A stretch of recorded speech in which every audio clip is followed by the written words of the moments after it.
Your defiance is noted, human. I do not yield to threats. Then witness the price of pride. So be it. The hall of the Galactic Court shimmered, like a cathedral of gold and glass, where stars themselves were, trapped within chandeliers that burned without flame.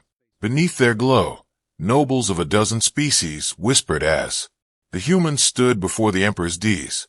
Kale Rice had fought 100 battles, bled in half of them, and survived everyone.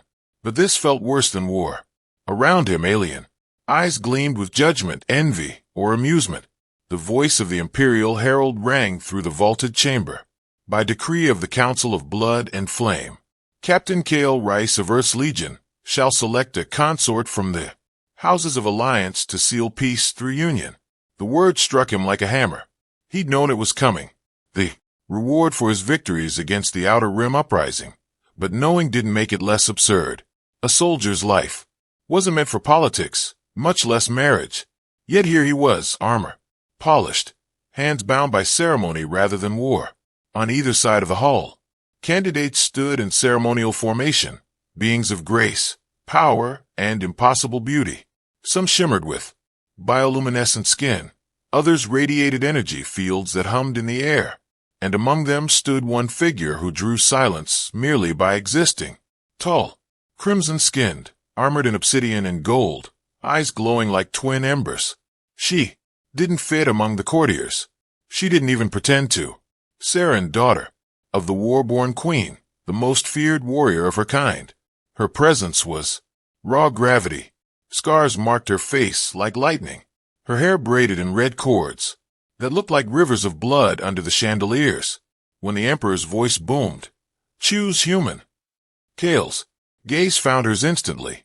Every other sound dulled, every other face blurred. He should have picked someone safe. A politician's daughter, a diplomat, a being bred for alliance optics. Instead, he stepped forward. The crowd murmured. The Emperor's gaze sharpened. "Your choice." Kale met the Crimson Woman's burning eyes and said clearly, "Her." The silence that followed could have swallowed planets. One of the courtiers gasped audibly. Someone muttered, "He's lost his mind." Even the Emperor leaned forward. "The war-born princess. You would bind yourself to that savage." Kale's voice didn't waver. "Yes." H-100 read. Golden soldiers shifted in disbelief, their armor whispering like wind. Saren herself tilted her head, studying him as if he were a weapon that had misfired. Slowly, deliberately, she stepped forward until they stood face to face at the center of the hall. Her voice was low, rough as thunder over sand. "Do you know what you're doing, human?" He smiled faintly. "Never stopped me before." Gasps rippled through the chamber, but she didn't move. The heat between them was electric, their armor almost touching. "You mock our traditions," she hissed. "No," he said, softly. "I honor them in my way." For a long moment she searched his face as if trying to find fear. There was none, only that maddening calm he carried like a scar. Then, with a sharp inhale, she turned toward the D's. "So be it," she said. "Let the blood oath bind." The Emperor raised his hand reluctantly.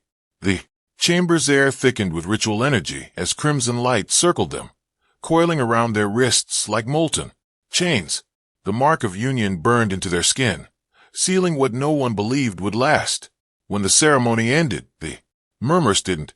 Courtiers whispered of madness, of insult, of omens. Kale ignored them.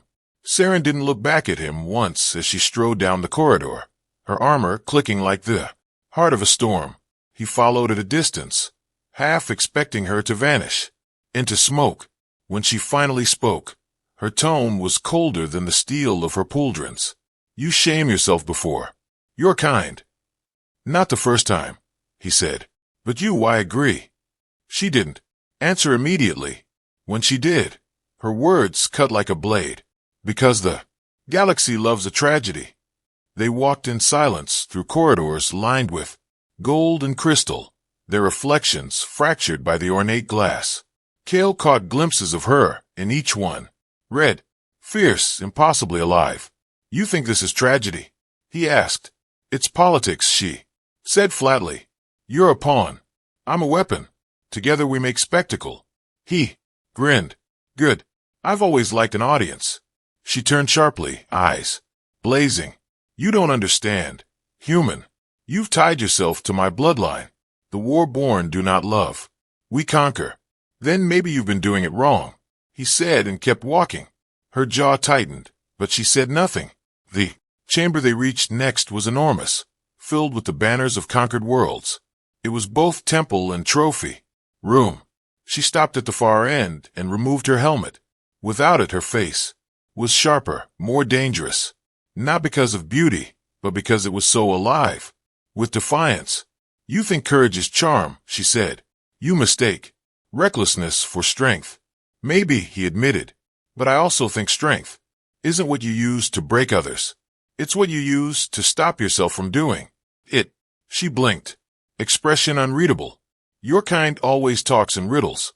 Only when the truth's uncomfortable. For the first time, she looked away. Do you even know who I am? She asked quietly. I've read your record, he said. 4 campaigns, 16 victories, 2 worlds surrendered by fear alone. Then you know what I've done.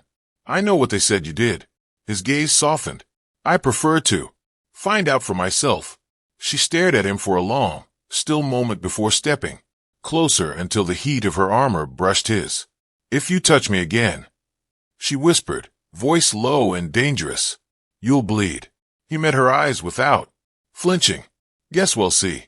The night that followed was thick with stormlight and silence. The marriage bond required a ritual meal, shared in solitude, symbol of alliance.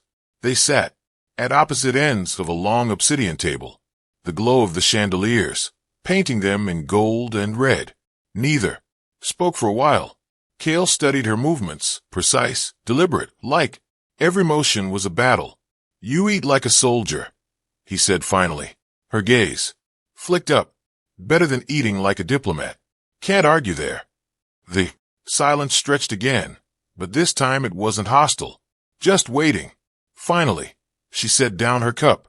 Why me? She asked. You had softer choices. He leaned back considering. Because you didn't hide behind masks. Everyone else smiled like predators pretending to be saints. You just stared and let me see what was real. Her brows furrowed. And that made you choose me. That he said. And the fact that you scared every person in the room. Her lips twitched almost a smile. Fear is power. Sometimes, he said, other times it's loneliness. Her eyes met his, and for the first time, she didn't look away. When dawn came, the court expected scandal. Instead, it found silence. Saren had vanished before sunrise, leaving her new husband alone in the ceremonial quarters. The courtiers whispered she'd already killed him. The guard said otherwise. Kale stood on the balcony, watching the twin suns rise over the imperial capital, the marriage mark glowing faintly on his wrist. He smiled faintly. See you soon, wife, he murmured. Then he turned toward the barracks because he knew she wouldn't stay gone for long. She didn't. By dusk, she found him in the training halls, stripped to his undersuit, sparring against a trio of imperial guards. He moved like water, quick, reckless, laughing when their blades nearly caught him. She watched from the shadows until one strike drew blood across his shoulder. Only then did she step forward. You're unfit to fight my people, she said. The guards froze, bowing low. Leave us. When they hesitated, her voice dropped an octave. Now they scattered. Kale turned, grinning despite the wound. You came back to see if you die quickly. Disappointed? Not yet. She crossed the floor, drawing her blade. If you are to carry my mark, you'll learn to fight properly. You offering to teach me?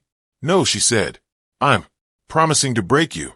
Same thing where I'm from. Her eyes narrowed, but her lips almost curved. Show me. Then they clashed. The sound of metal on metal echoed through the chamber like thunder.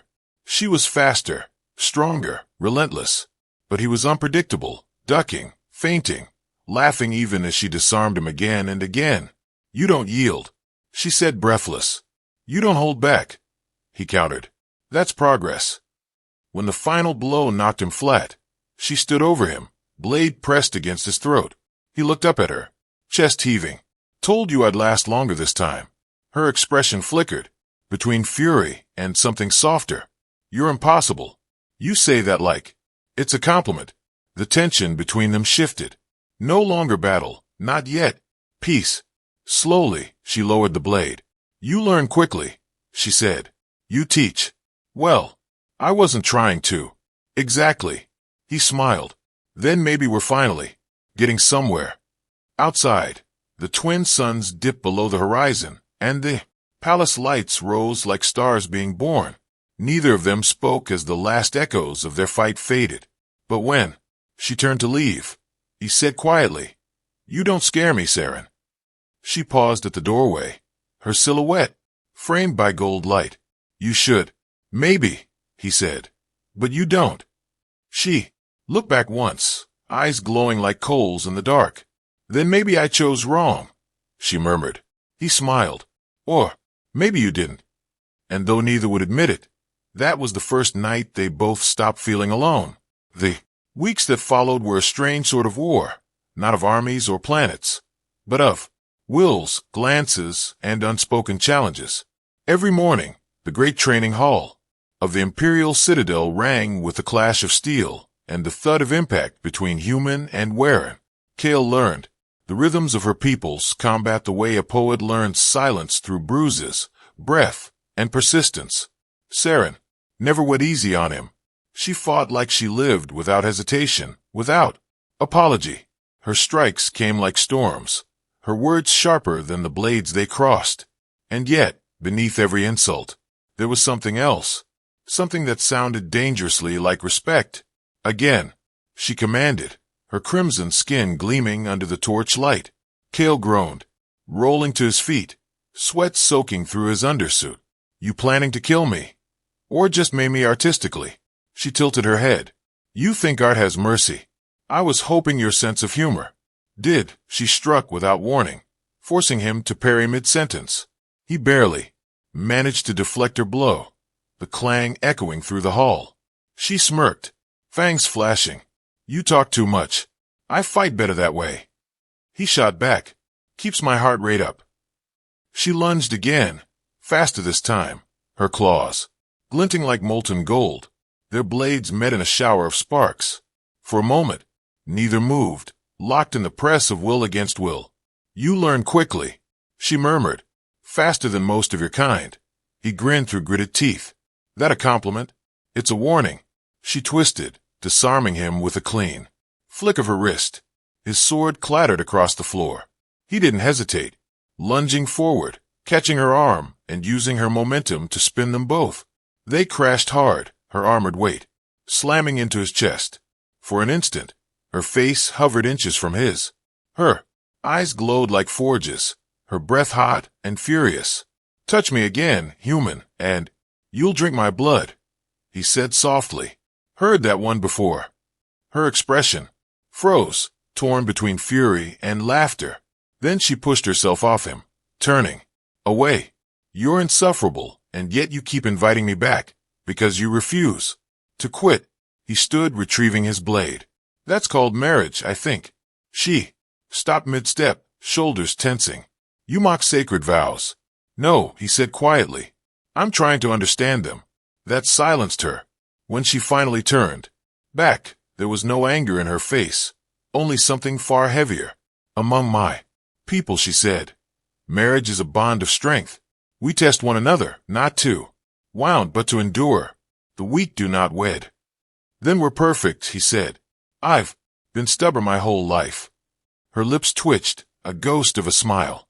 Later that night, he found her on the Citadel's upper terrace, standing beneath the twin moons. The city below gleamed like veins of light across the planet's surface. You always this dramatic after training? He asked. She didn't turn. You always this irritating after surviving? He chuckled, stepping beside her. Keeps life interesting. Your life shouldn't depend on humor. It keeps me sane. Humans, she muttered, shaking her head. You burn fast. You fade faster. Maybe, he said softly, but at least we light up the dark before we do. She looked at him, then really looked. The wind tugged at her crimson braids, the light from the moons etching gold across her face. "You should hate me," she said quietly. "My people slaughtered yours during the Rim War. And yet here we are," he said. "You think I can forgive that?" "No," he said, "but maybe you can outgrow it." Her eyes narrowed, unreadable. "You speak as though you've done it." "I've had to," he said. "Hate's heavy armor. It slows you down." For a heartbeat, neither spoke. The night hummed between them. Then she turned back to the horizon. "You're a fool." "Probably," he said, "but I'm your fool now." The following day, word of unrest spread through the court. The war-born nobles, the old blood, saw their union as insult, a delusion of power. Rumors whispered of plots, challenges, duels. When Kale entered the throne chamber, the air was thick with tension. The emperor sat at the dais, expression carved from stone, while Saren stood beside him, arms crossed, her eyes like carved garnet. "Captain Rice," the emperor said, voice carrying over the murmurs, "there are accusations that you dishonor this alliance by refusing to submit to Waren law." Kale met his gaze evenly. "I follow honor, not fear. And yet, fear keeps men alive.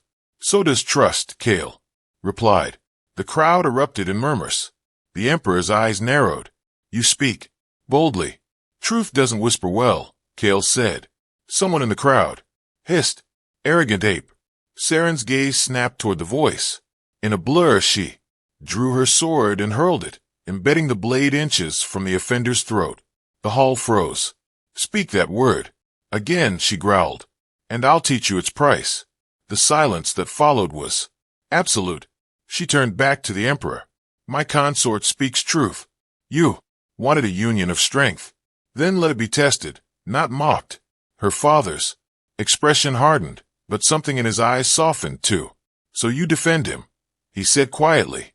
"You who would have slain 10 of his kind a year ago." "Yes," she said, "because he's worth 10 of any of them." Kale blinked, stunned by the admission.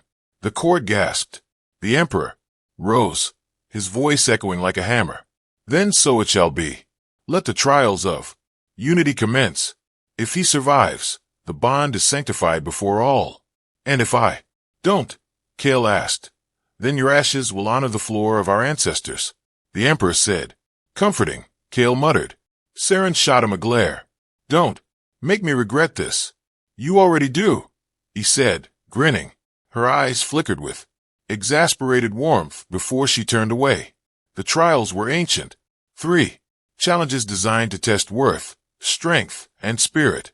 The first was combat against the Warborn Guard. Unarmed, unshielded, Kale entered the arena, wearing nothing but resolve. The guards moved like crimson shadows, their claws gleaming. He fought with grit rather than grace, using human adaptability, dodging, countering, forcing mistakes. By the end, he was bleeding, bruised, but still standing. Saren watched from the balcony, her claws gripping the rail, so hard the metal bent. When he finally dropped his last opponent, she exhaled. "He'll die of stubbornness," she murmured. "He'll live on it," said one of her attendants. The second trial tested mind, an ancient Waren labyrinth of illusions and fear. "It breaks most," Saren warned as he prepared. "It won't need to," he said. "I've already been broken." She frowned. "You think pain is strength?" "No," he said, "endurances." Inside the labyrinth, he saw ghosts, faces from Earth, from battles long gone, from losses he never escaped. But he also saw her waiting at the center, eyes like embers in the dark. He walked through the illusions one by one, refusing to run. When he emerged hours later, his face was pale, his eyes steady. "You saw something," she said quietly. "I saw truth," he replied, "and I can live with it." The final trial came at dusk, a duel. Not to death, but to surrender. His opponent was chosen by the Waren Council, the strongest among them, a titan in crimson armor twice his size. The crowd filled the arena, chanting. Saren stood silent in the shadows, her jaw set. When Kale stepped into the ring, she whispered, "Don't be foolish. You married foolish." He called back. She almost smiled. The duel began with an impact that shook the ground. The Warborn struck like thunder, but Kale adapted, using every ounce of cunning and movement he'd learned from her. Each hit he dodged, he learned. Each wound he took, he turned into rhythm. When the final blow came, he ducked under it and drove the hilt of his sword against the opponent's chest plate, forcing the giant to kneel. The arena fell silent. He could have ended it, but instead he stepped back, lowering his weapon. Yield, he said. The Warbur warrior hesitated, then slammed his fist against his chest and bowed. Ye! The crowd erupted. Saren exhaled a shaky breath she didn't know she'd been holding. When Kale looked up at her, she was already moving. She met him at the center of the ring, her armor gleaming under the dying light. You're either the bravest man I've met, she said softly, or the dumbest. Can't I be both? He asked. Apparently. That night, the Emperor himself presided over the feast. The trials are complete, he declared. By blood and flame, the bond is proven. Let no one question it again. The hall thundered with applause. Kale glanced at Saren, who sat beside him, posture rigid but eyes softer than ever. Still think it's a tragedy? He asked quietly. Oh, it will be, she said. But maybe not ours, he laughed, and for the first time she didn't scowl. Later, when the hall emptied and the torches dimmed, they stood alone in the garden of black, glass and silver blossoms. You fought well, she said. You worried, he countered. I observed. You paced. Silence, he grinned. You're welcome. She sighed, but there was laughter buried in it. You made me question too. Many things. Good. That's how progress starts. She looked at him then, and something shifted in her gaze. Something fragile, unguarded. You could have died, she whispered. Would have been worth it, he said. Don't say that, she murmured. Not to me. He stepped closer, close enough to feel the warmth, radiating off her armor. Then tell me why not. Her eyes glowed faintly, not with fury, but with something else. Fear maybe, or longing. Because, she said, quietly, I'm tired of being alone. The words hung between them, soft as breath. He reached up, touching the mark on his wrist that matched hers, then stopped. Being. For the first time since they met, she didn't pull away. The night swallowed their words, leaving only the faint hum of starlight and the slow, steady rhythm of two hearts that had finally learned to beat in time. The dawn after the trials was quieter than anyone expected. No drums, no horns, no proclamations, only the slow, steady sound of a fortress breathing again after centuries of war. The crimson banners that once symbolized dominance now hung side by side with the silver standard of Earth's Legion, two emblems that had never before shared the same wind. Kale stood on the balcony of his new quarters, shirtless and scarred, watching the twin suns rise over the gilded city. Below, the courtiers moved like insects, whispering about him and the war-born bride who had defied them all. He didn't mind the gossip. He'd learned long ago that history always starts as rumor. Behind him, the door hissed open. You wake early for a man who bled half his weight yesterday, Saren said, stepping into the light. She was out of armor for once, wearing a sleeveless training garb that shimmered faintly with embedded scales. Her crimson skin glowed against the morning's pale gold. He smiled. Habit. Soldiers don't sleep well after victory. Victory? She echoed, crossing her arms. You barely survived. That counts. She shook her head, but there was no venom in it. You bled for spectacle, not for reason. You think the crowd would have cheered for reason? They cheered because they love blood. Then I gave them what they love. Now maybe they'll listen to what they need. She tilted her head. And what is that, husband? He turned to face her, his grin softening. Hope. The word made her blink as if she hadn't heard it in years. Hope is fragile. So are stars, he said. Doesn't stop them from burning. She studied him in silence, the light catching the faint scar that cut across his jaw. You speak like a poet, but you bleed like a soldier. I multitask. She almost smiled. You confuse me. Good, he said. Means I'm doing something right. Her eyes flickered, uncertain. My people think confusion is weakness. My people think certainty is death. He replied. Maybe that's why we survive longer than we should. A knock interrupted them. An aide bowed low. War Lady Captain, urgent message from the Frontier Relay. Saren frowned. Speak. The Scourge fleets have broken the ceasefire. They've invaded the border colonies. Kale's expression hardened. How many systems? 3 already.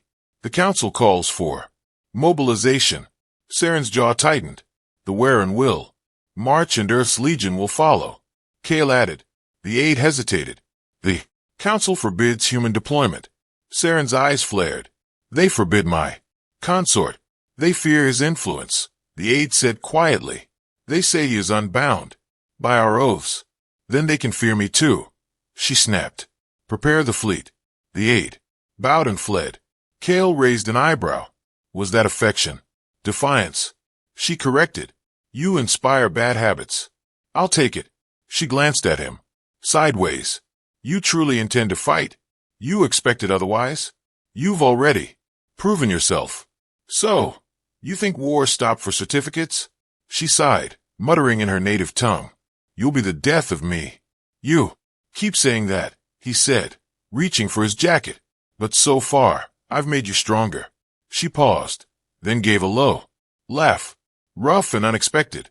Careful, human. My people fall in love through battle. Guess I'm halfway there then. Not even close, she said, but her eyes didn't match her words. By nightfall, the war drums echoed again. The Warren fleets launched from the Spire docks. Massive living ships plated in golden bone, their engines pulsing like hearts. Kale stood beside Saren on the command deck of her flagship, the Blood's Pride, watching the stars stretch into streaks as they jumped into hyperspace. Beautiful, he murmured. They were built for terror, she said. Still beautiful, he replied. Even weapons can be art. She glanced at him. You see beauty everywhere, don't you? That's why I'm still alive, or why you'll die smiling. Either way, he said, makes a good story. The bridge thrummed with motion as the fleet approached the first contested world, a mining colony. Stripped bare by the Scourge, the enemy ships loomed ahead, insectoid constructs dripping with plasma vents, their hulls shimmering with dark energy. They outnumber us 3-1, her lieutenant warned. Saren's lips curved. Then it's a fair fight. You always say that, Kale muttered. And you always survive it. She shot back. He grinned. Let's not ruin the streak. She gave the order to engage. The battle was chaos, light, and thunder tearing across the void. The Warren ships moved with predatory grace, diving through plasma storms, firing golden lances that carved through the Scourge swarms. Kale manned the auxiliary command, directing Earth's strike wing through neural uplink. His voice cut through the static. Squad 3 break formation hit. Their tail vents. Explosions flared. Saren's voice joined as across the channel. Calm and lethal. Blood's Pride. Focus all forward batteries on the flagship spine. The ship's hull sang under recoil as a volley of golden plasma speared through the Scourge. Dreadnought. When the enemy vessel exploded, the shock wave lit the entire sector. Kale whooped through the comm. That's one for the home team. Don't get sentimental, she said, though he heard the smile in her tone. You like it when I'm sentimental. I tolerate it when it wins wars. You're welcome then. Don't push it. Too late. But victory was never simple. As the debris cooled, new signatures appeared. More Scourge reinforcements cutting through the dark like blades. They were waiting for us. Her second-in-command shouted. We walked into a trap. Kale's console flared with warning sigils. They're targeting the Pride's core reactor. Evasive. Saren barked. The ship lurched violently as beams of black energy slammed into its shields. Sparks rained from the ceiling. Kale gritted his teeth. We can't hold this position. Retreat and the line collapses, she snapped. Then I'll buy you time, he said, locking the auxiliary helm. What are you doing? Being human. Before she could stop him, he'd overridden the flight controls for the auxiliary wing, redirecting the smaller human corvettes toward the Scourge flank. Kale, she shouted. That's suicide. No, he said, voice crackling with static. It's improvisation. The corvettes surged forward, ramming into the Scourge's flanking ships, detonating in a chain of white fire that shattered their formation. The blast wave tore through space, scattering debris and burning through the black. On the bridge, officers screamed orders, but Saren only stared at the Virkreen, fists clenched. He's insane, someone whispered. He's mine, she said, and turned the ship toward the heart of the battle. When the smoke cleared, the Scourge fleet was broken, the war born. Banners lit the void once more. But of Kale's wing, only fragments remained. Hours later, in the wreckage field, recovery crews found him alive barely. His armor cracked, his body burned. Saren was there when they pulled him from the pod. You stupid impossible man, she whispered, cradling his head. He smiled weakly. You look worried. I look furious. Good. Means you care. I should let you die. You won't. Why not? Because you'd miss me. Her laugh broke into a sob before she could stop it. You infuriate me. That's half my charm. What's the other half? Still figuring that out. He was bedridden for 3 days, his body refusing to rest, but his spirit impossible to still. She sat by his bedside through every hour, pretending she wasn't watching him. Breathe. On the 4th day, he woke to find her polishing her armor. You stayed, he said. You're my consort. If you die, I have to endure another ceremony. I hate ceremonies, so this is mercy. Efficiency. Sounds like affection. Sounds like you're still delirious. He smiled faintly. If you're going to lie, at least make it poetic. Humans, she muttered, but her voice trembled on the word. When he finally stood again, the war had shifted. Their victory at the frontier turned them into symbols. Her people's living legend, his people's dangerous hope. The council feared them, more united than apart. Political whispers grew louder. She was betraying her blood. He was manipulating her. Saren ignored them until the Emperor summoned her alone. Kale wasn't allowed in the chamber, but he heard the raised voices echo through the marble halls. When she emerged, her expression was carved from iron. They're sending me to the Abyss front, she said. Suicide mission, he replied. They call it diplomacy, she said bitterly. I call it what it is. Then I'm coming. With you. You can't. They forbade it. Since when do either of us follow rules? She didn't answer, just stared at him for a long, hard moment. If you come, they'll call it rebellion. If I stay, they'll call it surrender. You'll die. Then I'll die beside my wife. Her breath hitched. You don't even believe in our gods. No, he said softly, but I believe in you. That silenced her more effectively than any weapon. When she finally spoke, her voice was low, almost a whisper. Then we burned together. The Abyss front wasn't a world. It was a scar in space, a battlefield where stars had died screaming. The Scourge had built their fortress there, feeding on the remains of suns. When the Blood's pride dropped out of hyperspace, they were met with silence. Then the black fire of enemy guns. Kale stood beside her at the helm, their hands steady on separate controls, but their breaths in sync. Last time I followed you into battle, I almost died, he said. Then, maybe this time you'll finish the job, she replied. You'd miss me. Only until I found a replacement. Good luck with that. The battle was beyond chaos. Entire fleets vanished in the black storms, engines shrieking against the void. Kale coordinated the human remnants while she led the warborn assault. When her flagship was hit, he was already moving toward the flames, fighting his way through collapsing decks. He found her in the command cradle, wounded, but still issuing orders. The core's unstable, he shouted. We have to evacuate. Not yet, she said. We can end this. You'll die trying. Then I'll die winning together or not at all, he said, grabbing her arm. She stared at him, fury and love colliding in her gaze. Fine, she said. Together. They activated the overload manually, triggering a chain reaction through the Scourge reactors. The explosion consumed half the sector, erasing the enemy stronghold in a storm of white fire. When it was over, The Warren and humans had won, but the pride was gone. Its wreckage adrift in the quiet aftermath. Rescue ships found them hours later, unconscious but alive, bound together by the crimson mark on their wrists that still glowed faintly through the soot. The legend of the human who chose the fiercest alien woman spread across both empires like wildfire.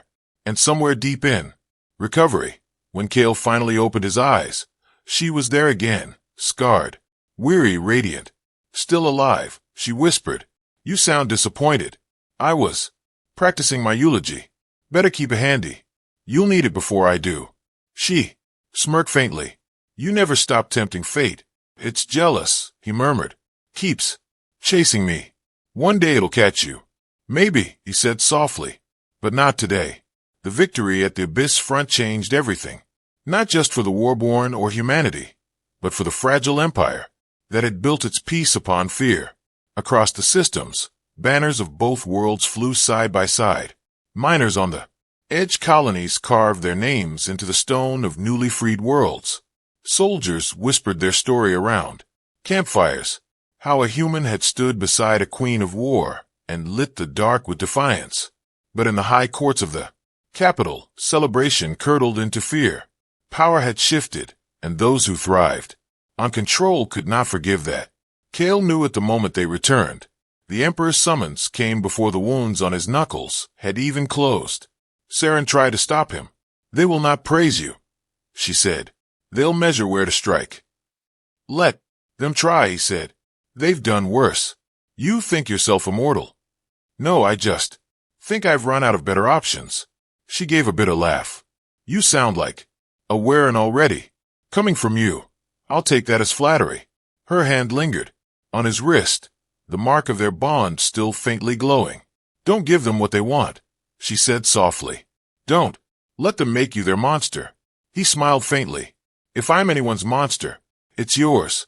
The Imperial chamber was colder than before, stripped of its gold warmth and filled with the polished silence of politics. The Emperor sat upon his throne, ancient and motionless, his eyes sharp as carved obsidian. Counselors lined the steps like carrying birds.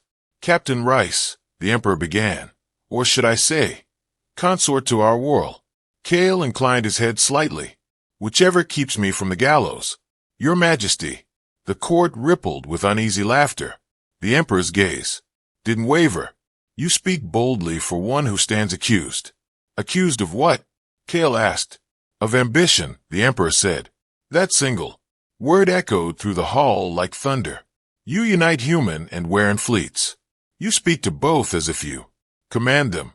You call for treaties that ignore council oversight. That sounds less like duty and more like rebellion." Kale's jaw tightened. "You can't rebel against survival," he said. "You can if survival threatens power," the Emperor countered. "And power sustains peace." "Peace isn't sustained by fear," Kale said. "It's sustained by trust, by choice." "Choice is a human delusion," the Emperor hissed. "Among the stars, there is only dominance." "Then maybe it's time that changed." Gasps swept the chamber. The Emperor rose slowly, his robes whispering across the marble. "You forget your place, human." Kale met his gaze without flinching. "Maybe it's time you remembered mine." For a heartbeat, the hall froze. Then a voice rang out from the side. Sharp, furious female. "Enough."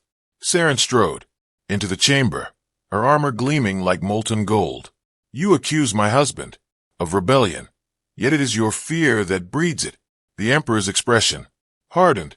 "You dare interrupt your sovereign. I dare protect what I claim," she said, stepping between them. "You gave me leave to choose my consort. Do you regret your own decree?" "I regret giving you a leash long enough to hang yourself." Their gazes locked. Father and daughter, ruler and warrior. The tension between them crackled like lightning. "The galaxy changes," she said quietly. "Your fear won't stop it." "And what of your love?" he asked, voice dripping with venom. "Will that stop war too?" "It already has," she said. "At least once." For a long moment, silence reigned. Then the Emperor turned away. "Take your husband and go. But remember, daughter, peace bought with rebellion ends in blood." Then we'll make sure it's ours, not yours, she said. He didn't answer. Outside the throne hall, the corridors felt too narrow, the air too thin. Kale exhaled slowly. You didn't have to do that. You'd have done worse, she said. I learned from you. That's terrifying. Good, she said, smiling faintly. Now we understand each other. He chuckled, shaking his head. You really think we can change this place? Change comes whether we want it or not, she said. We only decide how much it costs. And what do you think? It'll cost us? Everything, she said, softly. But maybe it'll be worth it. Weeks passed. They withdrew to the frontier worlds, where rebuilding had already begun. There, among broken colonies and wounded soldiers, the two of them became symbols of something neither had intended. Hope. Together, they forged treaties, trained joint legions, taught enemies how to fight as one. Saren led the Warren with fire. Kale led the humans with stubborn grace. And somehow the two flames didn't consume each other. They burned brighter, but even light cast shadows. From the edges of the empire came whispers of revolt, of purists gathering under forgotten banners. One evening, as they oversaw repairs on the fortress world of KTH, a transmission came through. Encrypted Imperial code. Kale decoded it himself, his hands steady until the final words appeared on the hollow. His face went pale. What is it? She asked. He hesitated. It's from your father. He's calling a summit. After banishing us. Yes. He wants to discuss unity reforms. He's stalling. She said he's never asked for talks. He's baiting us. Maybe, Kale said. But if we don't go, they'll say we're the traitors they already think we are. And if we do, then we'll see who's telling the better story.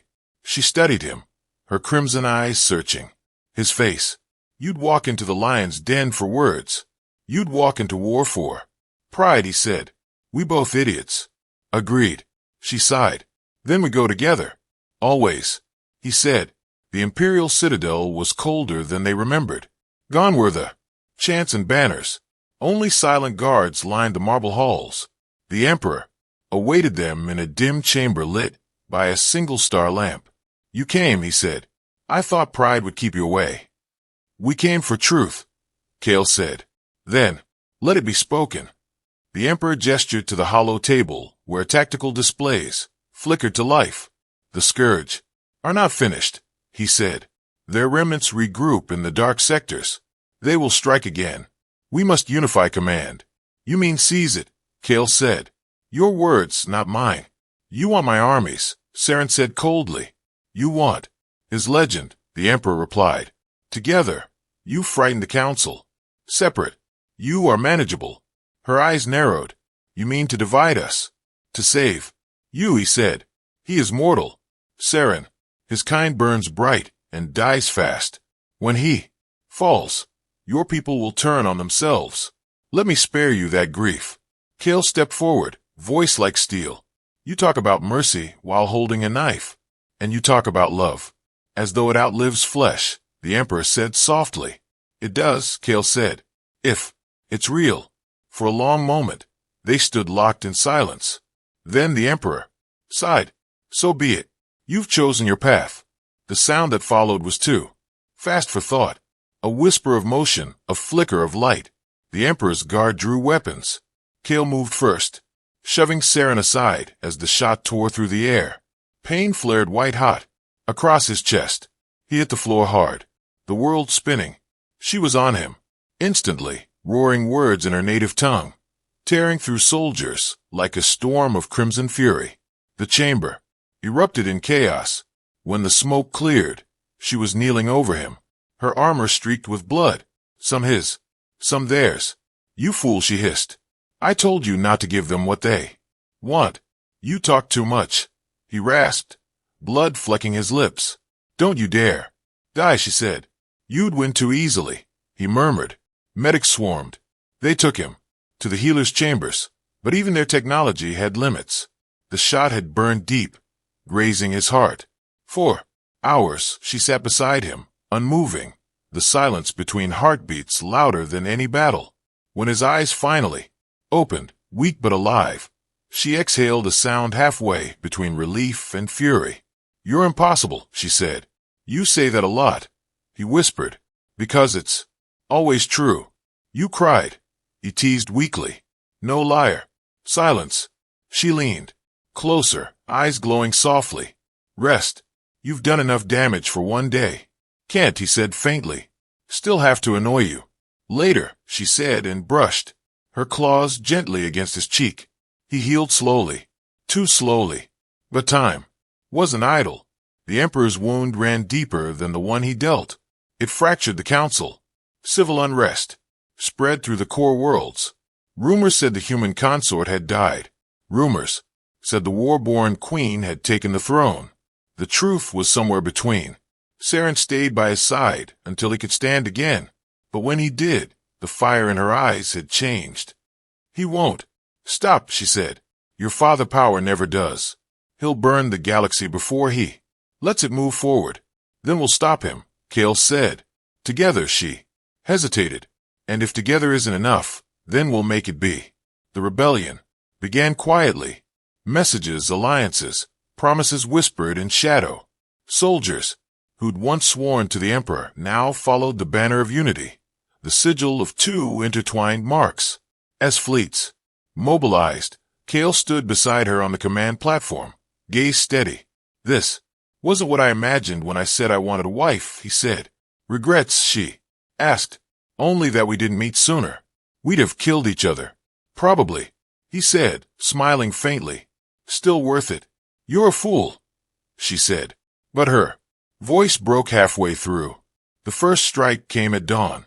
The Emperor's forces clashed with theirs in orbit over the twin moons. The sky burned red with plasma fire, and the cities below shook under orbital bombardment. In the chaos, Kale led a ground assault while she commanded the fleet. Every communication between them was a thread of shared defiance. Short, sharp, necessary. "Hold the line," she barked through static. "Always do," he replied. "Don't get yourself killed. That's your job." "Not this time," he said. "We both make it home." The battle raged for 3 days. On the 4th, the Emperor's flagship descended into the atmosphere, a declaration of personal war. Saren met it in the sky, her ship a burning comet. When she breached the hull, she found her father waiting in the throne room, blade drawn. "So it ends," he said. "So it begins," she replied. Their duel tore through the ship, each strike echoing like thunder. Kale's forces fought below, pushing through enemy lines toward the ship's heart. By the time he reached the upper deck, both warriors were bleeding, their blades locked in stalemate. "Saren," he shouted. She turned just as the Emperor struck again, driving her to her knees.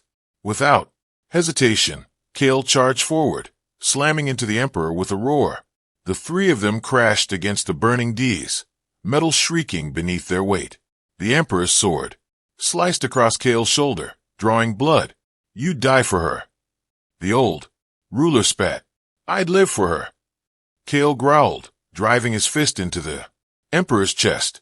The blow cracked armor, but the Emperor's counterstrike sent him sprawling. Saren rose, fury igniting her eyes.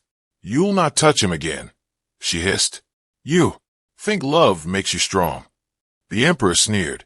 "It makes me human," she said, and drove her blade through his heart. Silence filled the chamber. The Emperor staggered, eyes wide, then fell. The glow of the ship's core flared, unstable.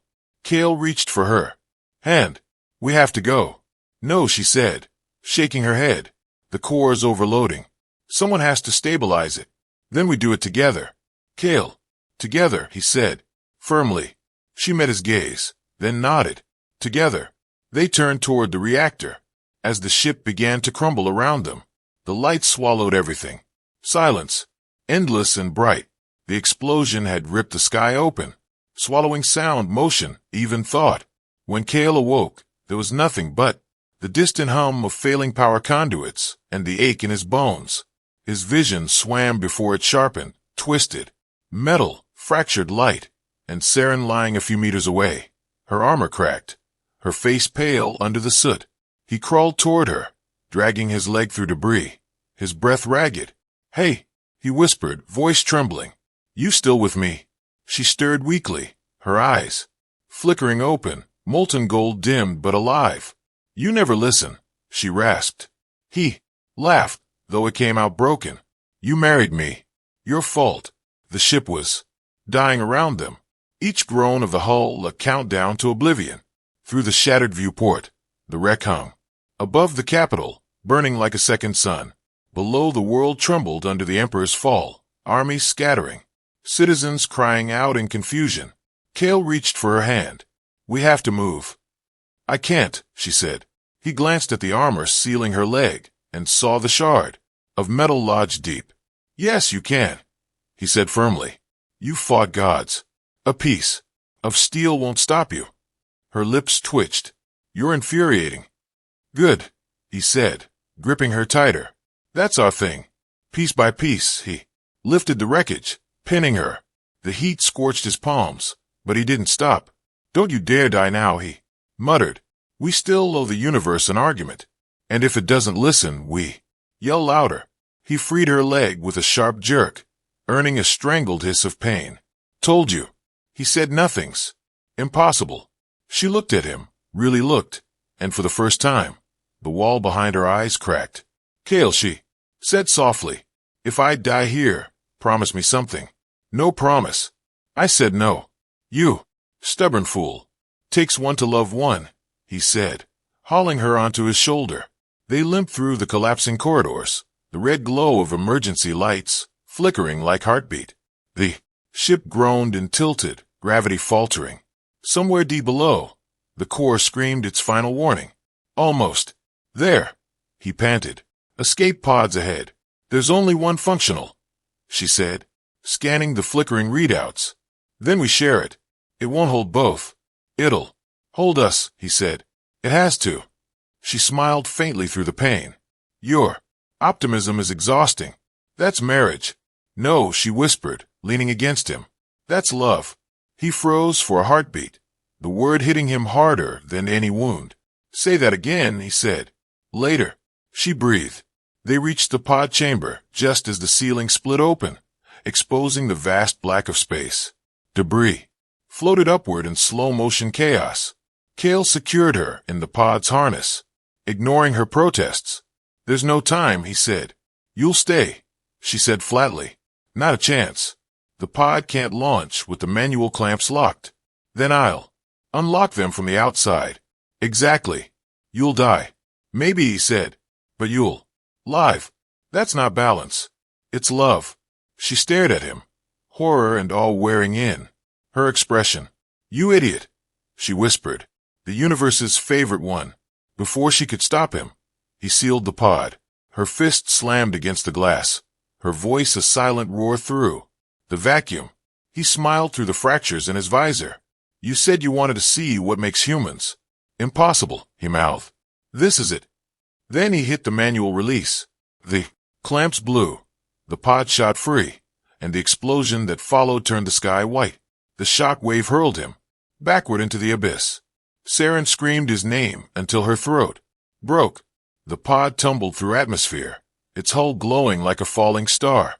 She could see the wreck burning behind her, fragments scattering across the dawn. When the pod finally crashed into the plains beyond the capital, she crawled from the wreckage and stared at the smoking horizon. For the first time in her life, she fell to her knees, not out of pain or defeat, but grief. "You stupid, beautiful man," she whispered. "You kept your promise." Days passed. Search teams scoured the wreck. They found no trace of his body, only fragments of armor, a melted insignia, and the faint echo of the mark still glowing on her wrist. She refused the throne they offered her. "He didn't die for power," she said. "He died for choice. If I rule, it will be through that." The Warren Council resisted. The humans argued, but she had inherited something from him they didn't understand. Persistence. She rebuilt the fleets, but this time not for conquest. Every banner bore two colors now, crimson and blue. Every oath ended the same, for unity, for the impossible. A year later, in the rebuilt capital, She stood on the same balcony where he once joked about stars. The city below had changed. Children of both species played in the plazas. Merchants traded without fear. The old songs of war were replaced with hymns of exploration.